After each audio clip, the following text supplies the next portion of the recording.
8টি মার্কিন সামরিক স্থাপনা ধ্বংসের দাবি আইআরজিসির। বাহরাইন ও কুয়েতে থাকা যুক্তরাষ্ট্রের 8টি সামরিক স্থাপনা সফলভাবে হামলা চালিয়ে সেগুলো ধ্বংস করার দাবি করেছে ইরানের ইসলামী রেভলিউশনারি গার্ড কর্পস। তীব্র দাবদাহে পুড়ছে ইউরোপ, ফ্রান্সে 1000-এর বেশি মানুষের মৃত্যু। তীব্র দাবদাহে পুড়ছে ইউরোপ। গত 21 জুন থেকে এ পর্যন্ত 1300-এরও বেশি মানুষের অতিরিক্ত মৃত্যুর রেকর্ড করা হয়েছে। লেবানন ও জনগণকে রক্ষার অধিকার আমাদের আছে হিজবুল্লাহ। যুদ্ধবিরতির চুক্তি লঙ্ঘন করে রবিবার 28 জুন লেবাননের দক্ষিণাঞ্চলে বিভিন্ন এলাকায় একাধিক হামলা চালিয়েছে দখলদার ইসরায়েল। বন্ধে সম্মত যুক্তরাষ্ট্র ইরান মঙ্গলবারের বৈঠক। টানা 3 দিনের উত্তেজনার পর একে অপরের ওপর হামলা বন্ধ করতে সম্মত হয়েছে যুক্তরাষ্ট্র ও ইরান। মার্কিন কর্মকর্তার বরাত দিয়ে সংবাদ মাধ্যমে এ তথ্য নিশ্চিত করেছে।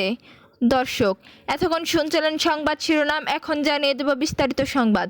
তার আগে অনুরোধ থাকবে এই ভিডিওতে লাইক দিন ও কমেন্ট করে জানিয়ে দিন কোন জায়গা থেকে এই সংবাদ শুনছেন এবং দেখছেন।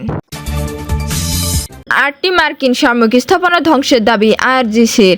বাহরাইন ও কুয়েতে থাকা যুক্তরাষ্ট্রের 8টি সামরিক স্থাপনা সফলভাবে হামলা চালিয়ে সেগুলো ধ্বংস করার দাবি করেছে ইরানের ইসলামী রেভলিউশনারি গার্ড কর্পস আইআরজিসি।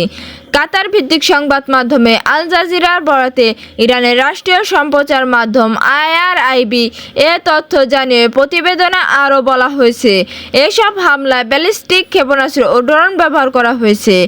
আইআরজিসির দাবি, ইরানের শিরিক ও কেশমে অবস্থিত স্থাপনাগুলোতে যুক্তরাষ্ট্রের সাম্প্রতিক হামলার জবাব হিসেবে এ অভিযান চালানো হয়েছে। এর আগে শনিবার যুক্তরাষ্ট্রের সেন্ট্রাল কমান্ড জানায়, বাণিজ্যিক জাহাজে ইরানের আগে হামলার জবাবে মার্কিন বাহিনী ইরানের সামরিক নজরদারি অবকাঠামো, যোগাযোগ ব্যবস্থা, আকাশ প্রতিরক্ষার স্থাপনা, ড্রোন সংরক্ষণাগার এবং সমুদ্রে মাইন পাতার সক্ষমতাকে লক্ষ্য করে হামলা চালিয়েছে। মার্কিন হামলার পর নতুন করে কঠোর হুঁশিয়ারি দিয়েছে ইরানের ইসলামী রেভলিউশনারি গার্ড কর্পস আইআরজিসি নৌবাহিনী। তারা বলেছে, মধ্যপ্রাচ্যে থাকা মার্কিন ঘাঁটিগুলো নরক যন্ত্রণা ভোগ করবে। তীব্র দাবদাহে পুড়ছে ইউরোপ, ফ্রান্সে 1000-এর বেশি মানুষের মৃত্যু। তীব্র দাবদাহে পুড়ছে ইউরোপ। গত 21 জুন থেকে এ পর্যন্ত 1300-এরও বেশি মানুষের অতিরিক্ত মৃত্যুর রেকর্ড করা হয়েছে। এর মধ্যে কেবল ফ্রান্সে প্রাণ হারিয়েছে প্রায় 1000 মানুষ। গত 24 জুন থেকে শুরু হওয়া তীব্র তাপপ্রবাহের কারণে এ মৃত্যুর সংখ্যা রেকর্ড করা হয়েছে। খবর আনাদলুর দেশটির জাতীয় জনস্বাস্থ্য সংস্থা রবিবার 28 জুন প্রকাশিত প্রাথমিক তথ্যের ভিত্তিতে এ তথ্য জানিয়েছে। সংস্থাটি জানিয়েছে, তথ্যগুলো এখনও প্রাথমিক পর্যায়ে হলেও তাপপ্রবাহ চলাকালে মৃত্যুর হার উল্লেখযোগ্যভাবে বেড়েছে। অতিরিক্ত মৃত্যুর বেশিরভাগই 65 বছর বা তার বেশি বয়সী মধ্যে ঘটেছে। এছাড়া বাড়িতে মৃত্যুর সংখ্যা প্রায় 40%-এর বেশি। ফ্রান্সের স্বাস্থ্যমন্ত্রী বলেছেন, অনেক এলাকায় তাপমাত্রা কিছুটা কমলেও তাপপ্রবাহের স্বাস্থ্যগত প্রভাব এখনও শেষ হয়নি।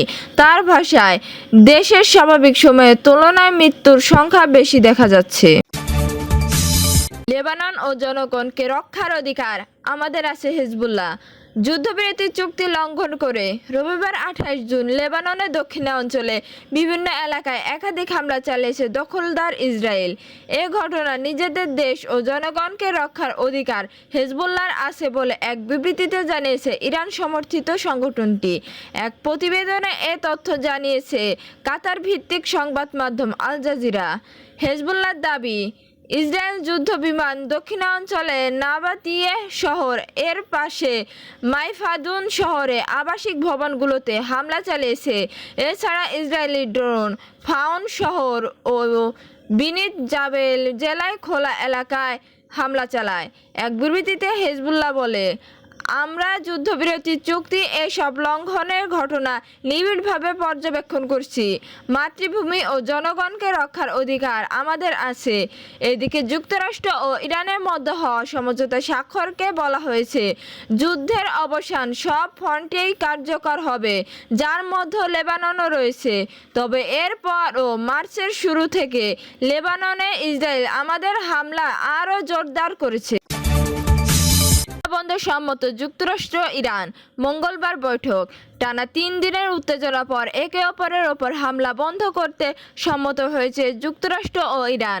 মার্কিন কর্মকর্তার বরাত দিয়ে হরমুজ প্রণালী সংক্রান্ত বিরোধ নিষ্পত্তিতে মঙ্গলবার 30 জুন কাতারে রাজধানীর দোহায় বৈঠকে বসার পরিকল্পনা করেছে দুই দেশ, খবর রয়টার্স। সংবাদ মাধ্যমে জানিয়েছে, সব বিষয় নিয়ে কারিগরি পর্যায়ে আলোচনা হবে। আপাতত উভয় পক্ষ হামলা থেকে বিরত থাকবে এবং হরমুজ প্রণালী দিয়ে জাহাজ চলাচল স্বাভাবিক থাকবে। গতকাল রবিবার ভোরে ইরান ও কুয়েত ও বাহরাইনে অবস্থিত মার্কিন সামরিক ঘাঁটিতে ক্ষেপণাস্ত্র ও ড্রোন হামলা চালায়। এর কিছুক্ষণ আগে মার্কিন প্রেসিডেন্ট ডোনাল্ড ট্রাম্প হুঁশিয়ারি দিয়ে বলেন, যুদ্ধবিরতি চুক্তি মেনে না চললে ইরানের অস্তিত্ব বিলীন হয়ে যেতে পারে। অন্যদিকে ইসরায়েল জানিয়েছে, রবিবার তারা আবারও লেবাননে দক্ষিণাঞ্চলে একটি গ্রামে ইরান সমর্থিত হেজবুল্লাহ স্থাপনা হামলা চালিয়েছে। শুক্রবার লেবাননের সঙ্গে নতুন যুদ্ধবিরতির পর শনিবার ও একই ধরনের আরেকটি হামলা চালানো হয়। ইরানের দাবি, বৃহত্তর সমঝোতা কার্যকর রাখতে হলে লেবাননের সংঘাত বন্ধ করতে হবে।